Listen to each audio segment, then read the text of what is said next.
Hello students, તો શરૂ કરીએ આપણે પ્રકરણ 1 ધોરણ 9નું સ્વાધ્યાય 1.4 બરાબર. જો દોસ્તો, હવે સ્વાધ્યાય 1.4માં થોડીક માહિતી છે કે ભાઈ વાસ્તવિક સંખ્યાઓ પર ગાણિતિક પ્રક્રિયાઓ. ભાઈ વાસ્તવિક સંખ્યાઓ ભણી ગયા આપણે. વાસ્તવિક સંખ્યામાં બે સંખ્યાનો સમાવેશ થાય છે. એક છે સમય સંખ્યા બરાબર અને બીજું છે અસમય સંખ્યા. ક્લિયર? લાસ્ટ લેક્ચર ના જોયું હોય સ્વાધ્યાય 1.3 તો ખાસ જોઈ લેજો બરાબર. લેક્ચર અપલોડ થઈ ગયું છે અને જો તમને આ લેક્ચર ખરેખર ગમતા હોય તો તમે એને લાઈક કરી શકો, અમારી ચેનલને સબસ્ક્રાઈબ કરી શકો અને સાથે સાથે જો તમને વધારે લાગે કે ના આ લેક્ચર તમને હેલ્પફુલ થઈ રહ્યા છે તો તમારા બીજા ક્લાસમેટ, તમારા ફ્રેન્ડ્સને એને શેર કરી શકો. ઠીક છે? સમય અને અસમય સંખ્યા જે વાસ્તવિક સંખ્યાના જ બે ભાગ છે. જુઓ, અગાઉના વર્ગોમાં તમે શીખી ગયા કે સમય સંખ્યાના સરવાળા અને ગુણાકારના એક ક્રમિક નિયમ બરાબર જૂથનો નિયમ છે. કયો નિયમ છે? જૂથ અને વિભાજનનો. જૂથ અને વિભાજનનો પાલન કરે છે. ઉપરાંત આપણે બે સમય સંખ્યાઓને ઉમેરતા, બાદ કરતા, ગુણીએ અથવા ભાગાકાર કરીએ તો શૂન્ય સિવાયની સંખ્યા વડે તો આપણને સમય સંખ્યા જ મળે છે. શું મળે છે? તો કે સમય સંખ્યા જ મળે છે. એટલે કે સરવાળા, બાદબાકી, ગુણાકાર અને ભાગાકાર વિશે સમય સંખ્યા સંવૃત્તતાનો શું કરે છે? ગુણધર્મ ધરાવે છે. અસમય સંખ્યાઓ પણ સરવાળા, ગુણાકાર માટે ક્રમના, જૂથના તથા વિભાજનના નિયમોનું પાલન કરે છે. જો અસમય સંખ્યાઓનો સરવાળો, દોસ્તો બહુ મહત્વની લાઈન છે અહીંયાથી, જો અસમય સંખ્યાઓનો સરવાળો, તફાવત એટલે કે બાદબાકી, હે ને? તફાવતનો મતલબ શું થાય છે? બાદબાકી. તફાવતનો મતલબ શું થાય છે? બાદબાકી.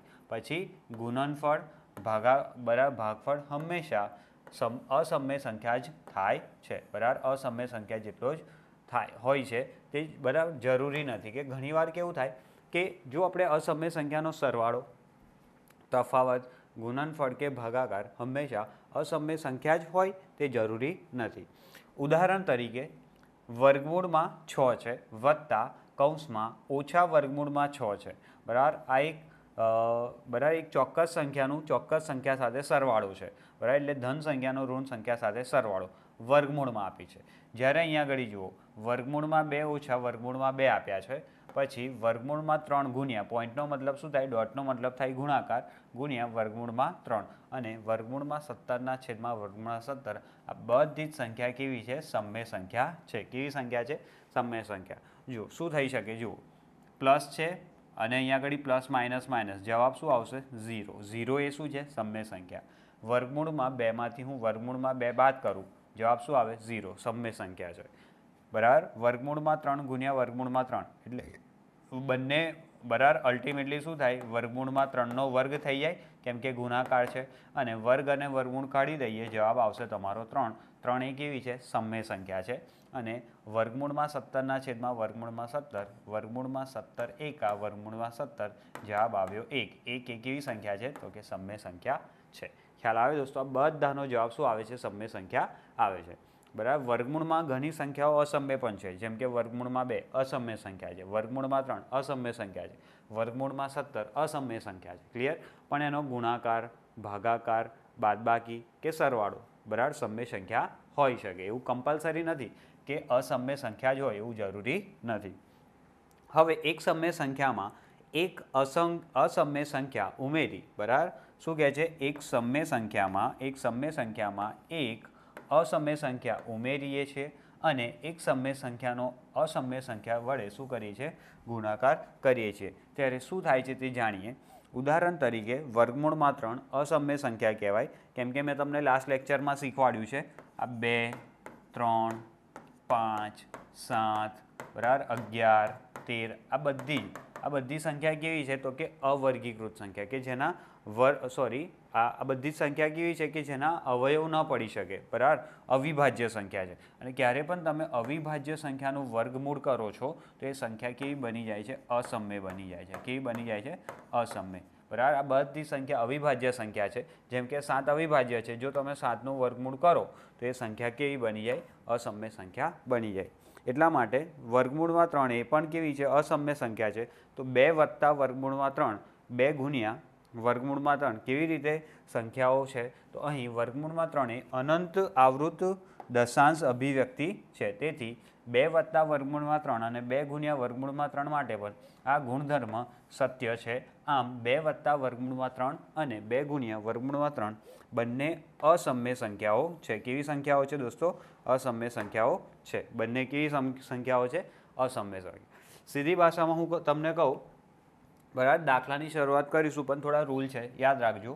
હંમેશા સમય સંખ્યાનો, બરાબર, સમય સંખ્યાનો આ રૂલ ખાસ યાદ રાખજો. સરવાળો, બાદબાકી, ભાગાકાર કે ગુણાકાર હંમેશા, બરાબર, સમય સંખ્યાનો સરવાળો, બાદબાકી, ભાગાકાર કે ગુણાકાર, બરાબર, કઈ સંખ્યા સાથે? તો કે અસમ્ય સંખ્યા સાથે. કઈ સંખ્યા સાથે? બરાબર, અસમ્ય સંખ્યા સાથે જવાબ અસમ્ય સંખ્યા જ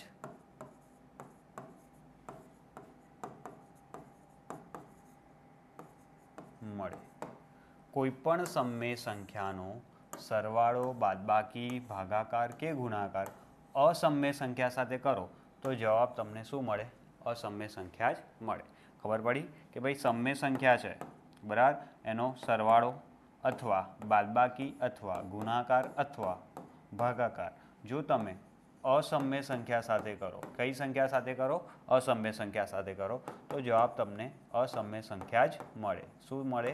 અસમ્ય સંખ્યા જ મળે. ખબર પડી? આ રૂલ છે દોસ્તો, આ તમારે યાદ રાખવો પડશે કે કોઈ પણ સમય સંખ્યાનો સરવાળો, બાદબાકી, ગુણાકાર કે ભાગાકાર અસમ્ય સંખ્યા સાથે કરો તો જવાબ તમારો અસમ્ય સંખ્યા જ આવે. ખબર પડી? ક્લિયર? તો યાદ રાખજો, બરાબર. હવે જોઈએ દોસ્તો આપણે આપણું સ્વાધ્યાય 1.4, બરાબર. ચલો શરૂ કરીએ. આપણે આપેલી સંખ્યાઓનું સમય અને અસમય સંખ્યાઓમાં વર્ગીકરણ કરો. આપણે ખાલી એટલું લખવાનું છે કે આ સંખ્યા સમય છે કે અસમય. તો જુઓ દોસ્તો, આ 2 છે ને, 2, આ 2 એ સમય સંખ્યા છે. 2 કેવી સંખ્યા છે? સમય. કેમ? તો કે 2 એક પ્રાકૃતિક સંખ્યા છે અને બધી જ પ્રાકૃતિક સંખ્યા શું કહેવાય? સમય સંખ્યા કહેવાય. પણ જુઓ, પહેલાં તો ખાલી 5ને જુઓ, વર્ગમૂળને છોડો. 5 એ કેવી છે? બરાબર, તો કે અવિભાજ્ય સંખ્યા છે.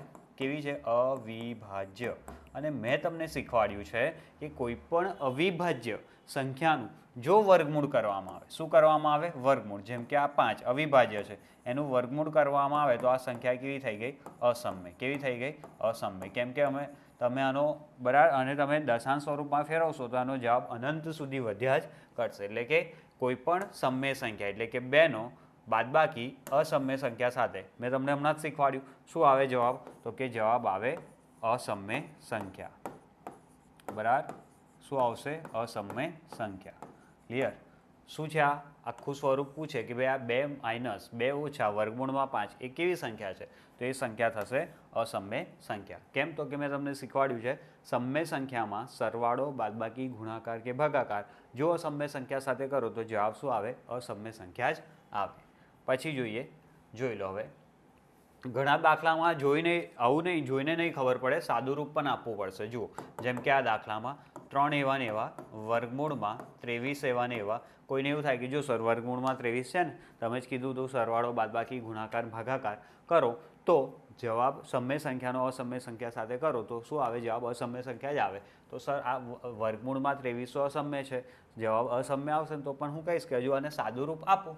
જેમ કે 3 વત્તા વર્ગમૂળમાં 23 અને વર્ગમૂળની બહાર પણ છે ને, સોરી, કૌંસની બહાર પણ છે ને 23, તો જો અલ્ટિમેટલી શું થઈ જશે? પ્લસ વર્ગમૂળમાં 23 માઇનસ વર્ગમૂળમાં 23 શું થઈ જશે? કેન્સલ. તો બચ્યું શું? ખાલી બચ્યા 3, હે ને? ખાલી કેટલા બચ્યા? 3. અને 3 એ કેવી સંખ્યા છે? તો કે 3 એ સમય સંખ્યા છે. બરાબર, 3 એ કેવી સંખ્યા છે? સમય સંખ્યા. સાદું રૂપ પણ આપવું પડે ને, ચેક કરવાનું ભાઈ અસમય સંખ્યા આપેલી છે પણ કેન્સલ થાય છે. હા, જો કેન્સલ થઈ જતી હોય તો જે બચે એ કેવી બની શકે? સમય સંખ્યા બની શકે. ખબર પડી ને? ખરેખર અહીંયા આગળ 2 સમય સંખ્યાની બાદબાકી થઈને બરાબર, બે અસમય સંખ્યાની બાદબાકી થઈને અસમય સંખ્યા કેન્સલ થઈ જાય છે. સમય સંખ્યા સાથે કોઈ બરાબર પરિવર્તન થતું નથી, તફાવત નથી, સરવાળો નથી, ગુણાકાર કે નહીં ભાગાકાર, ખાલી 3 એ સમય સંખ્યા છે. માટે આપણે આ સંખ્યાને કેવી કહી શકું? સમય સંખ્યા. જુઓ હવે, 2 વર્ગમૂળમાં 7ના છેદમાં 7 વર્ગમૂળમાં 7 જોઈએ. અને તો હું કહી શકું કે પહેલાં સાદું રૂપ આપે દોસ્તો. જુઓ, 2ના છેદમાં 7. હું 2 અને વર્ગમૂળમાં 7 વચ્ચે કોઈ નિશાની નથી, ગુણાકારનો સંબંધ કહી શકીએ? તો જુઓ, વર્ગમૂળમાં 7, આના 7 અને વર્ગમૂળમાં 7માં પણ કોઈ નિશાની નથી, છેદમાં પણ વર્ગમૂળનો સંબંધ, એટલે 7 ગુણ્યા વર્ગમૂળમાં 7. વર્ગમૂળમાં 7, વર્ગમૂળમાં 7, અંશ અને છેદ સરખા હોય તો શું થઈ જાય? કેન્સલ થઈ જાય. તો બચ્યું શું? 2ના છેદમાં 7. અને તમને ખબર છે 2 પૂર્ણાંક સંખ્યા છે, 7 પૂર્ણાંક સંખ્યા છે. 2 સમય સંખ્યાનો ભાગાકાર સમય સંખ્યા આવે એટલે આ સંખ્યા કેવી છે? સમય સંખ્યા. કેવી છે? સમય સંખ્યા. ખ્યાલ આવે દોસ્તો? જોવાનું, સાદું રૂપ થતું હોય તો આપવાનું, પછી જ નક્કી કરવાનું, જોઈને બચ્યા પછી એ હવે કંઈ કરી શકીએ એમ નથી, તો આ સંખ્યા કેવી છે? સમય સંખ્યા છે. પછી જુઓ, 1ના છેદમાં વર્ગમૂળમાં 2. અહીંયા જોઈને જ ખબર પડી જાય છે, અહીંયા કોઈ છેદ ઉડે એમ નથી, કંઈ કેન્સલ થાય એમ નથી. 1 સમય સંખ્યા, વર્ગમૂળમાં 2 અસમય સંખ્યા. સમય સંખ્યાનો ભાગાકાર અસમય સંખ્યા સાથે છે, તો જવાબ શું આવશે? અસમય સંખ્યા. શું આવશે? અસમય સંખ્યા. કેમ કે અહીંયા તમે કોઈ સાદું રૂપ આપી જ નહીં શકો ને દોસ્તો. ખ્યાલ આવે છે તમને? તમે કોઈ સાદું રૂપ આપી શકો એમ નથી, કંઈ કેન્સલ થાય એમ નથી. ખ્યાલ આવે કે નહીં? એટલા માટે આ સંખ્યા કેવી થઈ ગઈ? અસમય સંખ્યા. જોઈએ, 2 ગુણ્યા પાઈ, કોઈ નિશાની ના હોય તો ગુણાકાર કહેવાય. તો 2 સમય સંખ્યા છે. 2 કેવી છે? સમય સંખ્યા છે. જ્યારે પાઈ, દોસ્તો પાઈનો મતલબ થાય છે 3.14, 15, 16, 17 અનંત સુધી. ક્યાં સુધી? અનંત સુધી. અને ચોક્કસ સંખ્યા નથી બેવડાતી, અલગ અલગ, જેમ જેમ આગળ જાય છે એમ એમ અલગ અલગ સંખ્યા બેવડાય છે. એટલે આ જે સંખ્યા છે ને એ સંખ્યા અસમય થઈ ગઈ. કઈ થઈ ગઈ? અસમય. આપણે ભણી ગયા છે. જો તમે અગાઉના સ્વાધ્યાય ન જોયા હોય તો જોઈ લેજો દોસ્તો, તો તમને આ વધારે ખ્યાલ આવશે. 3.14, 15, 16, 17 અનંત સુધી વધ્યા કરે. બરાબર, કોઈ ચોક્કસ આંકડા રિપીટ નહીં થતા, આંકડા આગળ જતાં બદલાઈ શકે. બરાબર, બદલાય જ કરે છે. એટલે આ સંખ્યા અસમય છે. અને સમય સંખ્યાનો ગુણાકાર શું છે? બંને વચ્ચે સંબંધ ગુણાકાર. જો તમે અસમય સંખ્યા સાથે કરો, બરાબર, તો જવાબ તમારો શું આવે? અસમય સંખ્યા આવે. એટલે 2 પાઈ એ સંખ્યા કેવી છે? અસમય સંખ્યા. કેવી છે? અસમય સંખ્યા. બરાબર. એટલે આના પરથી તમને કંઈક નવું જાણવા મળ્યું કે સર પાઈ એ કેવી સંખ્યા છે? તો કે પાઈ એ અસમય સંખ્યા છે. પાઈ એ કેવી સંખ્યા છે? અસમય સંખ્યા છે. કોઈ કહે સર પાઈની કિંમત તો અમે આવી ભણ્યા છે કે 22ના છેદમાં 7. તો સર 22ના છેદમાં 7 તો સમય સંખ્યા નહીં. તો હું કહીશ કે દોસ્તો 22માં છેદમાં 7 એ એની અંદાજિત કિંમત છે. કેવી કિંમત છે? અંદાજિત. પોઈન્ટ પછીના અમુક આંકડાને અહીંયા શું કરવામાં આવ્યા છે? બાકાત કરવામાં આવ્યા છે. ખરેખર પાઈ એ કેવી સંખ્યા છે? અસમય સંખ્યા છે. બરાબર. અને ગાણિતિક ભાષામાં એને માની લેવામાં આવ્યું છે. બરાબર. એટલે તમે એને સમય સંખ્યા કહી શકો નહીં. યાદ રાખજો, પાઈ એ શું છે? અસમય સંખ્યા છે. અને અસમય સંખ્યાનો ગુણાકાર સમય સંખ્યા સાથે જવાબ શું આવે? અસમય સંખ્યા જ આવે. ચલો, પ્રશ્ન નંબર 2 શરૂ થાય છે. સાદું રૂપ આપવાનું છે. તો દોસ્તો અહીંયા થોડાક નિત્યસમનો પણ ઉપયોગ થશે. એવા જ નિત્યસમ જે તમે અગાઉના ધોરણમાં ભણીને આવ્યા છો. કદાચ ન ભણ્યા હોય તો હું તમને ફરીથી ડિસ્કસ કરીશ. જુઓ, કૌંસમાં 3 વત્તા વર્ગમૂળમાં 3 ગુણ્યા 2 વત્તા વર્ગમૂળમાં 2. બરાબર, કે આ બંને કૌંસનો શું કરવાનો છે? ગુણાકાર. તો જોઈએ, બરાબર, સૌથી પહેલાં 2 કૌંસનો ગુણાકાર છે. તો એવું કહી શકું કે આ 3નો આ 2 સાથે ગુણાકાર કરો પહેલાં, પછી આ 3નો આ વર્ગમૂળમાં 2 સાથે ગુણાકાર. તો સ્ટેપ નંબર 1 પૂરું કરીએ આપણે. ચલો, એટલે કે 3 આખા, બરાબર, 3નો આખા કૌંસ સાથે ગુણાકાર લખું તો 3 કૌંસમાં 2 વત્તા વર્ગમૂળમાં 2 લખી દઉં. ચાલે? ક્લિયર. પછી પ્લસ વર્ગમૂળમાં 3 લખું છું. શું લખું છું? હવે અનિવાર્ય છે. જુઓ, પ્લસ વર્ગમૂળમાં 3. એનો પણ આ બંને પદો સાથે 1/1 શું કરવાનો છે? ગુણાકાર કરવાનો છે. તો આપણે કૌંસમાં લખી દઈએ. એક સ્ટેપ વધારે થશે પણ દોસ્તો આપણને થોડું સમજવામાં સારું રહેશે. એટલા માટે હું આ એક સ્ટેપ વધારે કરું છું. ડાયરેક્ટ જવાબ પણ લખી શકતો હતો પણ તમારી સમજૂતી માટે. 3નો આખા કૌંસ સાથે ગુણાકાર પ્લસ વર્ગમૂળમાં 3નો આખા કૌંસ સાથે ગુણાકાર. ધ્યાન રાખજો, અહીંયા પ્લસ છે ને, તો અહીંયા પણ પ્લસ હોવું જ જોઈએ. ચલો, કરીએ સાદું રૂપ આપીએ. 3 ગુણ્યા 2 કરીએ. 3 દુ 6. પ્લસ પ્લસ પ્લસ ગુણાકાર થશે ને આ બંને સંખ્યા સાથે શું થવાનો ગુણાકાર. એટલે તમને ખબર છે એક પ્લસ સંખ્યાનો ગુણાકાર બીજી પ્લસ સંખ્યા સાથે કરો તો જવાબ પ્લસમાં આવે. 3 ગુણ્યા વર્ગમૂળમાં 2 એટલે બનશે એ બંનેનો ગુણાકાર 3 વર્ગમૂળમાં 2 થઈ ગયું. ચલો પ્લસ પ્લસ પ્લસ વર્ગમૂળમાં 3 ગુણ્યા 2 એટલે 2 વર્ગમૂળમાં 3 પ્લસ પ્લસ પ્લસ 3 વર્ગમૂળમાં છે 2 વર્ગમૂળમાં છે બંને સંખ્યા વર્ગમૂળમાં છે તો અલ્ટિમેટલી વર્ગમૂળની અંદર 3 દુ શું આવી જશે 6. શું આવી જશે 6. હવે જરા જુઓ કંઈ કરી શકીએ એમ છે આમાં આપણે કોઈ જ રીતે આમાં હવે આગળ વધી શકીએ એમ નથી બરાબર. કેમ તો કે બધી સંખ્યા જુદી જુદી છે. 6 પૂર્ણાંક છે 3 વર્ગમૂળમાં 2 અર્ધપૂર્ણાંક છે 2 વર્ગમૂળમાં 3 અર્ધપૂર્ણાંક છે અને વર્ગમૂળમાં 6 સંપૂર્ણ બરાબર અપૂર્ણાંક છે. માટે આપણે આનું સાદું રૂપ આ જ મેળવી શકીએ છે.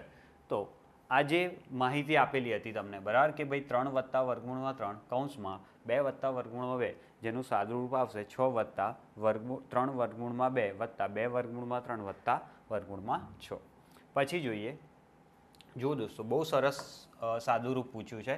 બંને સંખ્યા અહીંયા છે એ જ સંખ્યા અહીંયા છે ખાલી ડિફરન્સ શું છે એક જગ્યાએ પ્લસ છે એક જગ્યાએ માઇનસ. અને જોઈને તમને કોઈ નિત્યસમ યાદ રહેવો જોઈએ બરાબર. નિત્યસમ યાદ આવે છે જરા મારી પહેલાં યાદ કરવાનો પ્રયત્ન કરો બરાબર. નિત્યસમ શું નિત્યસમ આવે છે તો કે નિત્યસમ આવે છે કે જ્યારે a વત્તા બી કૌંસમાં a ઓછા બી આપ્યા હોય તેનું સાદું રૂપ શું થાય બરાબર. તો આનું સાદું રૂપ થાય a ઓછા બીનો કાં તો a વર્ગ ઓછા બી વર્ગ શું થઈ જશે a વર્ગ ઓછા બી વર્ગ. તો દોસ્તો અહીંયા આગળ પણ આપણે એ જ નિત્યસમનો ઉપયોગ કરીએ કે ભાઈ પ્રથમ પદ છે એનો વર્ગ કરી દો. કેમ ક્યારે કરવાનો આ નિત્યસમ ક્યારે વાપરવાનો તો કે બે પદ અહીંયા જે આપ્યા છે એ જ અહીંયા હોવા જોઈએ વચ્ચે ચિહ્ન હોવું જોઈએ પ્લસ ઓર માઇનસનું બરાબર. તો પ્રથમ પદનો વર્ગ ઓછા બીજા પદનો વર્ગ. તો અહીંયા પ્રથમ પદ 3 છે તો આપણે 3નો શું કરી દઈએ વર્ગ. વચ્ચે શું છે માઇનસ. બીજું પદ શું છે તો કે વર્ગમૂળમાં 3 એનો પણ શું કરી દઈએ વર્ગ. ચલો ભાઈ 3નો વર્ગ કેટલો થાય તો કે 3નો વર્ગ કરવાનો છે 9 થાય. ઘણા બહુ ઉત્સાહી હોય ને તો કે સર 3 દુ 6 6 કરી દો તો ખોટું પડે. 3નો વર્ગનો મતલબ થાય છે 3 ગુણ્યા 3 એટલે કેટલા આવશે 9. 3ના વર્ગનો મતલબ થાય છે 3 ગુણ્યા 3 એટલે 9. 3 તરી 9 ઓછા વર્ગમૂળમાં 3નો વર્ગ. હવે જુઓ વર્ગમૂળમાં 3નો વર્ગ એટલે વર્ગમૂળમાં 3 ગુણ્યા વર્ગમૂળમાં 3 3 તરી 9 અને બરાબર વર્ગમૂળમાં 9નો જવાબ શું આવે તો કે 3 આવે. એટલે વર્ગમૂળમાં 3નો વર્ગ વર્ગમૂળ કેન્સલ ખાલી શું બચે 3. હવે બાદબાકી તો થઈ શકે ને બંને પૂર્ણાંક સંખ્યા છે 9માંથી દોસ્તો 3 બાદ કરો જવાબ શું આવશે 6. શું આવશે જવાબ 6. તો આ જે તમને સંખ્યા આપી છે બરાબર એ સંખ્યાનો ગુણાકાર શું આવશે 6 આવશે. સિમ્પલ દોસ્તો. જોઈએ વર્ગમૂળમાં 5 વત્તા વર્ગમૂળમાં 2 આ પણ દોસ્તો નિત્યસમ છે. કયો તો કે a વત્તા બીનો વર્ગ હે ને. તો આપણે શું કરીએ એનો વર્ગ વત્તા 2ab વત્તા બીનો વર્ગ. તો આ નિત્યસમનો ઉપયોગ કરીએ તો નિત્યસમ પ્રમાણે સૌથી પહેલાં વર્ગમૂળમાં 5નો શું કરવાનો વર્ગ પછી પ્લસ નિયમના 2. a એટલે કે પ્રથમ પદ શું છે તો કે વર્ગમૂળમાં 5. b એટલે કે બીજું પદ શું છે વર્ગમૂળમાં 2. ખબર પડે છે ક્લિયર. અને થોડું સાઈડમાં લઈએ દોસ્તો આપણે જગ્યા કરવા માટે.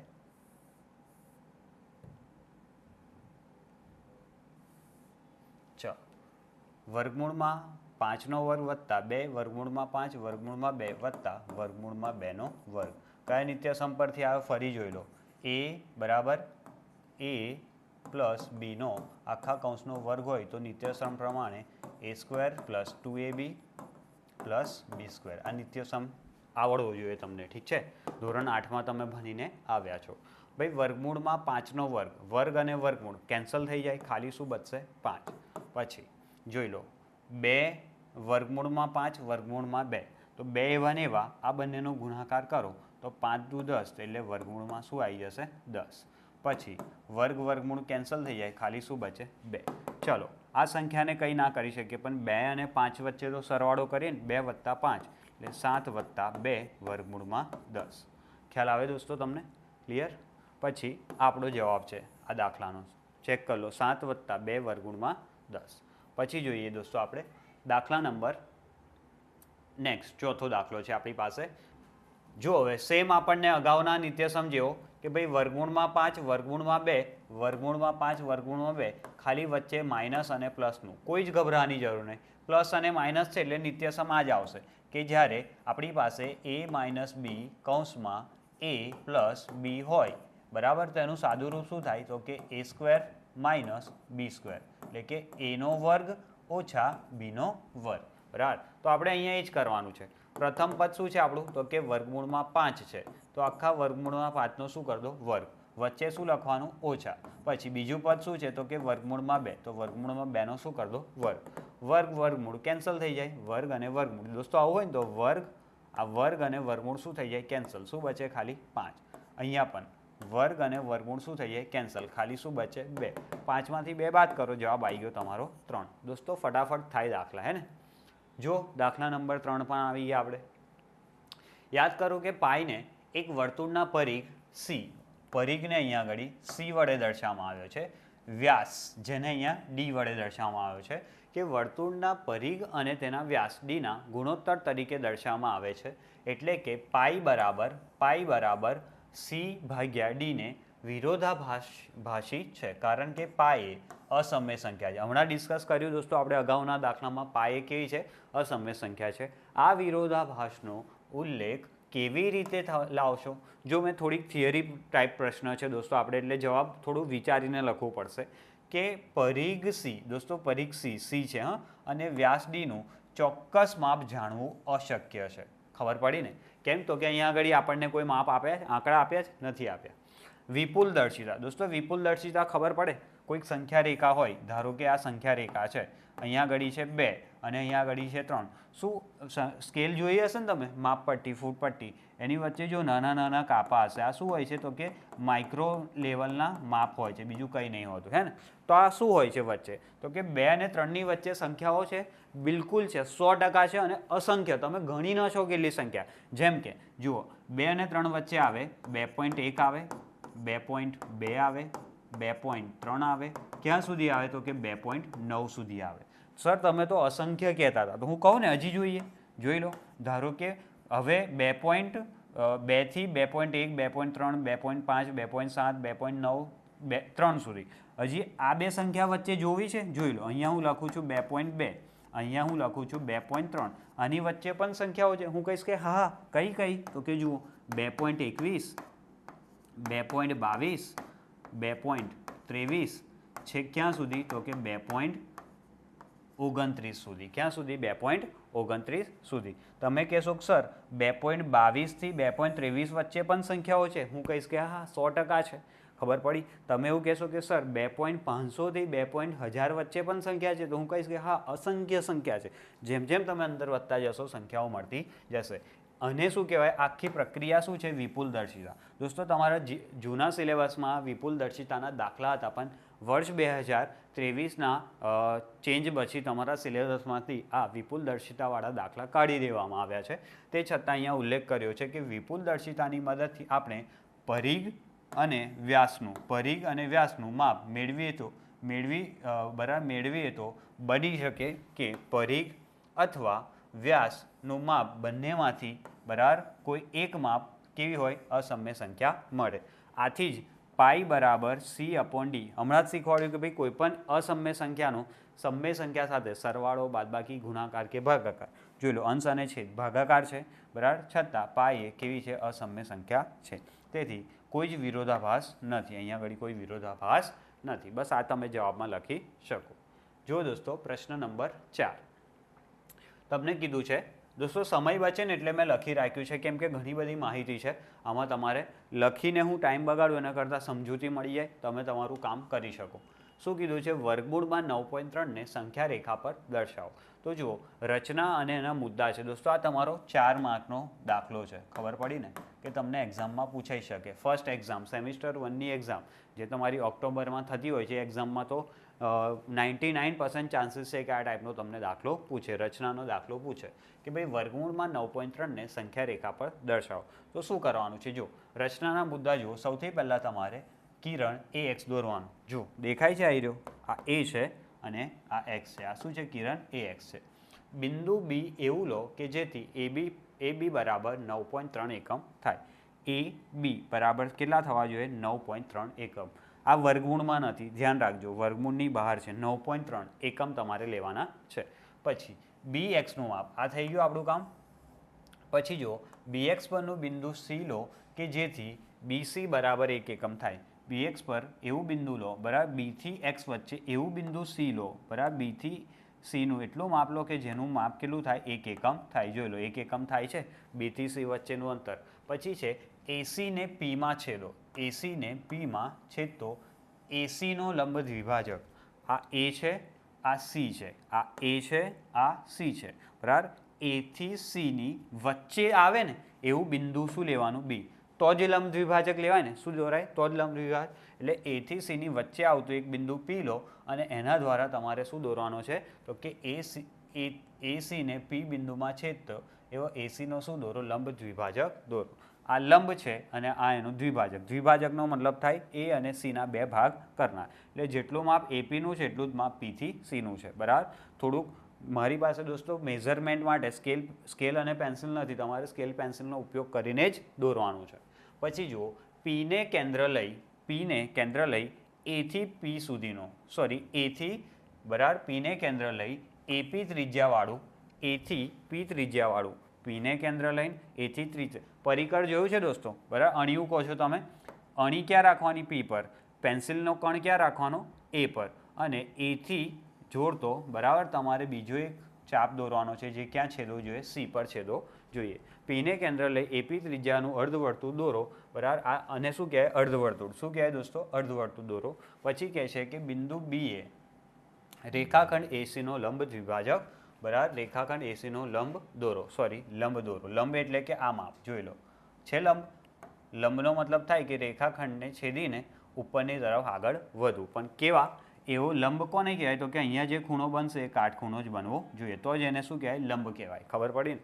અર્ધવર્તુળને Dમાં છેદે. ભાઈ અર્ધવર્તુળને કયા બિંદુમાં છેદે છે જોઈ લો D બિંદુમાં છેદે છે. રેખાખંડ BD ની લંબાઈ કેટલી હશે તો કે વર્ગમૂળમાં 9.3. કેટલી હશે વર્ગમૂળમાં 9.3. હવે શું કરવાનું તો કે બીને કેન્દ્ર બનાવી ફરી પરિકર લઈ લો. બીને કેન્દ્ર બનાવીને આ જે માપ હતું ને એ માપ લઈને અહીંયા તમે એક શું દોરો ચાપ દોરો બરાબર. શું કરો ચાપ દોરો બરાબર. અહીંયા આગળ બિંદુ બીનું જે માપ છે એ 0 હોવું જોઈએ અને અહીંયા જે માપ આવશે એ થઈ જશે તમારું વર્ગમૂળમાં 9.3 એકમ. કેટલું થઈ જશે વર્ગમૂળમાં 9.3. એટલે ખરેખર તમે B થી K વચ્ચેનું જે અંતર છે ને એ જ અંતર છે વર્ગમૂળમાં 9.3 બરાબર. બીને સંગત સંખ્યા 0 લો અને બરાબર બીને કેન્દ્ર લઈ B થી Dનું માપ લઈ બરાબર B થી Dનું માપ લઈ ચાપ દોરો જે કિરણ AX ને કયા બિંદુમાં કયા બિંદુમાં તો કે K બિંદુમાં છેદે. Kને સંગત સંખ્યા વર્ગમૂળમાં 9.3 થશે. આમ બિંદુ K વર્ગમૂળમાં 9.3 ને સંખ્યા રેખા પર તમે દર્શાવી દીધી બરાબર. કે આ જોઈ લો વર્ગમૂળમાં 9.3 એ કઈ સંખ્યા રેખા પર આવી ગઈ તો કે રેખા L ઉપર આ તમે દર્શાવી દીધું. ખ્યાલ આવે દોસ્તો. આની સાથે આપણો દાખલા નંબર 4 પત્યો. જોઈએ દાખલા નંબર 5. આપેલ સંખ્યાઓના છેદનું સમમેયીકરણ કરો. શું કરવાનું છે છેદનું સમમેયીકરણ એટલે કે છેદમાં કોઈ પણ સંખ્યા અસમમેય હોવી જોઈએ નહીં. કેવી હોવી જોઈએ સમમેય સંખ્યા. સમમેય સંખ્યા માટે એક ગોલ્ડન રૂલ છે. છેદમાં જો વર્ગમૂળ હોય તો એ વર્ગમૂળને શું કરી દો દૂર કરી દો. તો જુઓ દોસ્તો સમમેયીકરણ માટે છેદના સમમેયીકરણ માટે 1/માં વર્ગમૂળમાં 7 છે તો આનું સમમેયીકરણ છેદમાં જો વર્ગમૂળ છે ને એને હટાવવા શું કરવાનું તો કે જો 1/માં વર્ગમૂળમાં 7 છે એને તમે ઉપર નીચે વર્ગમૂળમાં 7 વડે શું કરી દો ગુણી દો. શું થશે જુઓ શું થશે 1 ગુણ્યા વર્ગમૂળમાં 7 એટલે વર્ગમૂળમાં 7 જ રહેશે અને વર્ગમૂળમાં 7 ગુણ્યા વર્ગમૂળમાં 7 જોઈ લો વર્ગમૂળમાં 7 ગુણ્યા વર્ગમૂળમાં 7 એક જ સંખ્યા બે વખત વર્ગમૂળમાં હોય વચ્ચે ગુણાકારનો સંબંધ હોય તો વર્ગમૂળ શું થાય નીકળી જાય. શું બચે ખાલી 7. તો છેદમાં 7 આવી ગયા. 7 કેવી સંખ્યા છે સમમેય સંખ્યા છે. તમને કીધું હતું છેદનું સમમેયીકરણ કરો છેદમાં સમમેય સંખ્યા હોવી જોઈએ. છેદમાં સમમેય સંખ્યા આવી ગઈ એટલે આ જ આપણો જવાબ. ખબર પડે દોસ્તો ક્લિયર. કોઈને એવું લાગે સર અંશમાં વર્ગમૂળમાં 7 છે અસમય ના કે તો આપણને શું વાંધો છે. આપણને ક્યાં ખાલી છેદમાં સમમેય સંખ્યા લાવવાનું કીધું છે જે લાવીને આપણે આપી દીધી. અંશમાં જે થાય આપણને કોઈ ફરક પડે નહીં. પછી જુઓ 1/વર્ગમૂળમાં 7 ઓછા વર્ગમૂળમાં 100 તો દોસ્તો મેં તમને કીધું હતું કે ભાઈ છેદમાં વર્ગમૂળ હોવા જોઈએ નહીં. તો દૂર કરવા શું કરીશું? 1/7 ઓછા 1/6 અને દૂર કરવા ગુણીશું કઈ સંખ્યા સાથે? તો કે આની વિરુદ્ધ સંખ્યા. આની વિરુદ્ધ સંખ્યા શું હોય? તો કે જુઓ વર્ગમૂળમાં 7, અહીંયા માઇનસ છે તો અહીંયા લખી દઈશું પ્લસ વર્ગમૂળમાં 6. અંશમાં લખ્યા એટલે છેદમાં પણ લખવું જ પડે. વર્ગમૂળમાં 7 વત્તા વર્ગમૂળમાં 6. ચલો આ સંખ્યાનો આની સાથે ગુણાકાર. વર્ગમૂળમાં 7 એકા વર્ગમૂળમાં 7 વચ્ચે શું છે? પ્લસ વર્ગમૂળમાં 6 એકા વર્ગમૂળમાં 6. ચલો અંશનો ગુણાકાર થઈ ગયો, છેદનો ગુણાકાર કરીએ. વર્ગમૂળમાં 7 ગુણ્યા વર્ગમૂળમાં 7, વર્ગમૂળ સિવાયના 7 આવી ગયા, પ્લસ માઇનસ માઇનસ વર્ગમૂળમાં 6 ગુણ્યા વર્ગમૂળમાં 6. એટલે અહીંયા આગળ અલ્ટિમેટલી જો દોસ્તો થાય છે શું? અહીંયા પણ પેલા નિત્યસમનો ઉપયોગ થશે. જોઈ લો આ જે છેદ છે ને, છેદ છે એનો ગુણાકાર આની સાથે કરવાનો, આના છેદનો ગુણાકાર આની સાથે, એટલે અલ્ટિમેટલી આપણે વર્ગમૂળમાં 7 ઓછા વર્ગમૂળમાં 6 નો ગુણાકાર કોની સાથે કરવાનો છે? તો કે વર્ગમૂળમાં 7 વત્તા વર્ગમૂળમાં 6. અલ્ટિમેટલી અહીંયા નિત્યસમ જ આવી ગયો. કયો? તો કે a minus B into a plus B. તો આનું સાદું રૂપ શું થાય? તો કે પ્રથમ પદનો વર્ગ એટલે a નો વર્ગ ઓછા b નો વર્ગ. થાય કે ના થાય? એટલે અલ્ટિમેટલી અહીંયા આગળ આપણે શું કરવાનું છે? તો કે અહીંયા આગળ બરાબર આપણી પાસે 1/, બરાબર સૌથી પહેલાં આવી જશે વર્ગમૂળમાં 7નો વર્ગ, અહીંયા રહેશે આખું પદ, વર્ગમૂળમાં 7 વત્તા વર્ગમૂળમાં 6. ખબર પડી ને? એટલે અહીંયા આગળ તમે 1 નહીં લખો તો પણ ચાલશે. જોઈએ ફરીથી જોઈએ આપણે આખો દાખલો. બરાબર 7 એકા વર્ગમૂળમાં 7 એકા વર્ગમૂળમાં 7 પ્લસ 7 એવા વર્ગમૂળમાં 6 એકા વર્ગમૂળમાં 6, જેના છેદમાં આ બંને સંખ્યાનો ગુણાકાર શું આવશે? તો કે વર્ગમૂળમાં 7 ગુણ્યા વર્ગમૂળમાં 7, ક્લિયરલી 7 આવશે. પછી વર્ગમૂળમાં માઇનસ વર્ગમૂળમાં 6 ગુણ્યા પ્લસ વર્ગમૂળમાં 6 એટલે પ્લસ માઇનસ માઇનસ વર્ગમૂળમાં 6 ગુણ્યા વર્ગમૂળમાં 6, વર્ગમૂળની બહાર 6. એટલે આ બંનેનો તમે સરવાળો કરો, બંને વર્ગમૂળમાં છે તો અહીંયા આગળ વર્ગમૂળમાં 7 વત્તા વર્ગમૂળમાં 6 એવા ને એવા. તમે 7માંથી 6 બાદ કરો તો 1 અને કોઈપણ સંખ્યાને 1 વડે ભાગો, જવાબ શું આવે? સંખ્યા પોતે એ વર્ગમૂળમાં 7 વત્તા વર્ગમૂળમાં 6. આ એનું શું થઈ ગયું? સાદું રૂપ. છેદમાં સમયકરણ. આ નહીં લખો, આ જ તમે આન્સર ટીક કરીને બોક્સ બનાવી દેશો. બંને આન્સર સાચા જ છે. બરાબર, સિમ્પલ દોસ્તો. પછી જુઓ 1/, વર્ગમૂળમાં 7 વત્તા 2. અગાઉ જેવો દાખલો છે જોઈ લો. 1/, વર્ગમૂળમાં 7 વત્તા વર્ગમૂળમાં 5 છે ને. ચલો 1/, વર્ગમૂળમાં 5 વત્તા વર્ગમૂળમાં 2 એનો ગુણાકાર આની વિરુદ્ધ સંખ્યા. અંશમાં વર્ગમૂળમાં 5 ઓછા વર્ગમૂળમાં 2, છેદમાં સેમ વર્ગમૂળમાં 5 ઓછા વર્ગમૂળમાં 2. ચલો તો અહીંયા ઘડી વર્ગમૂળમાં 5 એકા વર્ગમૂળમાં 5, વચ્ચે માઇનસ છે તો માઇનસ વર્ગમૂળમાં 2 એકા વર્ગમૂળમાં 2. હવે આનો આની સાથે ગુણાકાર. વર્ગમૂળમાં 5 ગુણ્યા વર્ગમૂળમાં 5 પૂર્ણાંક 5 પ્લસ માઇનસ માઇનસ વર્ગમૂળમાં 2 નો ગુણાકાર વર્ગમૂળમાં 2 પૂર્ણાંક 2. અંશમાં બચ્યા વર્ગમૂળમાં 5 ઓછા વર્ગમૂળમાં 2, છેદમાં 5 માઇનસ 2 કરશો શું આવશે? 3. થઈ ગયું તમારું છેદનું સમયકરણ. પછી જુઓ 1/, વર્ગમૂળમાં 7 ઓછા 2. કંઈ વાંધો નહીં, 1/, વર્ગમૂળમાં 7 ઓછા 2 છે એની વિરુદ્ધ સંખ્યા સાથે ગુણી દો. એટલે કે વર્ગમૂળમાં 7 વત્તા 2 અંશમાં ગુણો, વર્ગમૂળમાં 7 વત્તા 2 છેદમાં ગુણો. અહીંયા પ્લસ છે ને અહીંયા માઇનસ છે એટલે અહીંયા પ્લસ હોવા જોઈએ. તો જુઓ વર્ગમૂળમાં 7 એકા વર્ગમૂળમાં 7, અહીંયા પ્લસ છે તો પ્લસ 2 એકા 2, વર્ગમૂળમાં 7 ગુણ્યા વર્ગમૂળમાં 7 પૂર્ણાંક 7 પ્લસ માઇનસ માઇનસ 2 દુ 4. શું થશે? તો કે જુઓ અંશમાં તો વર્ગમૂળમાં 7 વત્તા 2 બચશે જ, છેદમાં 7માંથી 4 બાદ કરશો કેટલા આવશે? 3. થઈ ગયું તમારા છેદનું સમયકરણ. ફાવે દોસ્તો? તો આની સાથે આપણું સ્વાધ્યાય 1.4 થાય છે પૂરું. ક્લિયર? આઈ હોપ કે તમને બધાને સમજ પડી હશે. જો તમને એવું લાગે કે મને એકવારમાં સમજ નથી પડી તો તમે આ લેક્ચરને રિવાઇઝ કરીને વારંવાર જોઈ શકો, જ્યાં સુધી સમજ ના પડે ત્યાં સુધી. ઠીક છે? તમે કમેન્ટ્સ કરી શકો, તમારા ડાઉટ્સ પૂછી શકો. ઠીક છે? મળીએ દોસ્તો આપણે જલ્દીથી નવા સ્વાધ્યાય માટે. Thank you.